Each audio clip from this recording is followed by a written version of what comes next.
ঠিক আমার বাড়ির সামনে দিয়ে এখন ঘোরাঘুরি করে, আবার ঠিক আগের মতো করে, ঠিক যেভাবে 5ই আগস্টের পূর্বে তাদের দাম্ভিকভাবে তাদের পথ চলা ছিল, ঠিক এখন আগের অবস্থার মতোই তাদের স্বাভাবিক জীবনযাপন করছে।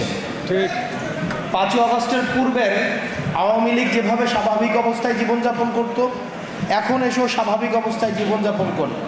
এটা আমাদের ব্যর্থতা। এই ব্যর্থতা আসিফ নজরুল স্যারেরও ব্যর্থতা। আমরা ওনার কাছে জানতে চাই, জানুয়ারি মাসে কথা ছিল ট্রাইব্যুনাল 2 গঠন করার, এটা মে মাস, আজকে মে মাসের 16 তারিখ।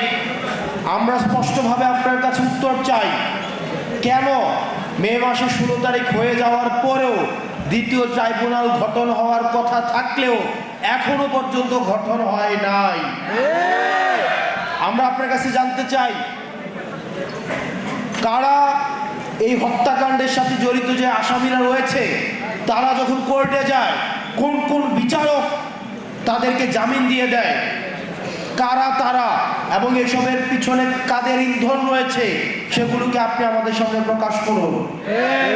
আপনি বারবার বলেন যে আপনাকে ভিলেন বানানো হচ্ছে, আপনি বারবার বলেন যে আপনাকে মিসআন্ডারস্টুড করা হচ্ছে। তাহলে যে সত্য ঘটনা, আপনাকে যদি কেউ কাজ করতে না দেয়, আপনাকে যদি কাজ করতে কেউ বাধা দেয়, বা আপনাকে কাজ করতে কেউ যদি কোনো ধরনের প্রেশারে রাখে, সেটা আপনি জাতির সামনে উপস্থাপন করুন। আমরা স্পষ্ট করতে চাই, আওয়ামী লীগের বিচার, খুনিদের বিচার ছাড়া, আপনারা যদি মনে করে থাকেন অন্তর্বর্তীকালীন সরকারের উপদেষ্টারা বিচার ছাড়া আপনাদের অন্য কোনো বড় সংস্কার রয়েছেন, তাহলে আপনারা ভুলের মধ্যে রয়েছেন। খুনিদের বিচার হচ্ছে এই অন্তর্বর্তীকালীন সরকারের উপদেষ্টাদের প্রধান এবং প্রথম সংস্কার। আমরা এই সংস্কারটিকে প্রথমেই দেখতে চাই। এই পাশ থেকে একটা স্লোগান আসছে, আমি এই স্লোগানটার বিরোধিতা জানাই।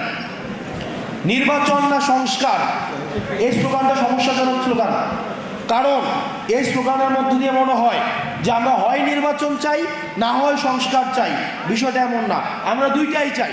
তবে তবে তবে আমরা চাই বিচার হবে, সংস্কার হবে। এই সংস্কার প্রক্রিয়ার মধ্য দিয়ে আমাদের নির্বাচনটা হবে। এখানে আমাদের অভিজ্ঞ রাজনীতিবিদ যারা আছেন, অভিজ্ঞ যারা দীর্ঘ 17-18 বছর ধরে যারা হচ্ছে নির্যাতন নিপীড়নের শিকার হয়েছেন, আমার পরিবারের অনেক মানুষ হয়েছেন 17-18 বছর ধরে, আমরা তাদেরকে বাসায় আসতে দেখি নাই। আমার নানা আছেন এখানে, দীর্ঘদিন ধরে বিএনপি রাজনীতি করছেন, আমরা দেখেছি যে পালিয়ে পালিয়ে দীর্ঘ সময় বেড়াতে হয়েছে। আপনাদেরকে মাথায় রাখতে হবে, আওয়ামী লীগ যে নির্বাচন পদ্ধতি বানিয়ে গিয়েছে, এই নির্বাচন পদ্ধতির খেলার মাঠটা শুধুমাত্র আওয়ামী লীগ যেন খেলতে পারে সেই উপযোগী করে সেই মাঠটা বানানো হয়েছে। সেখানে আপনি খেলতে পারবেন না। আপনি আগে সেই মাঠের সংস্কার চাইতে হবে, নির্বাচন পদ্ধতি সংস্কার চাইতে হবে। আপনারা কি অস্বীকার করতে পারবেন যে এই পদ্ধতির নির্বাচন হয়, সেইখানে একটা ওসি সেখানে নির্বাচন করে দেয়, একটা এসপি নির্বাচন করে দেয়, একটা ইউনো নির্বাচন করে দেয়? তাহলে একই পদ্ধতির যদি আপনার নির্বাচন ব্যবস্থা থাকে, তাহলে এই নির্বাচন এই 5ই আগস্টের পরে প্রপার ডেমোক্রেটিক ট্রান্সফরমেশন এই নির্বাচন কমিশনের মধ্য দিয়ে সম্ভব নয়। সেই কারণে আমরা আপনাদেরও সহায়তা চাই, যাতে করে আমাদের একটা যেন প্রপার গ্রহণযোগ্য ফ্রি ফেয়ার অ্যান্ড পার্টিসিপেটের একটা নির্বাচন হয়।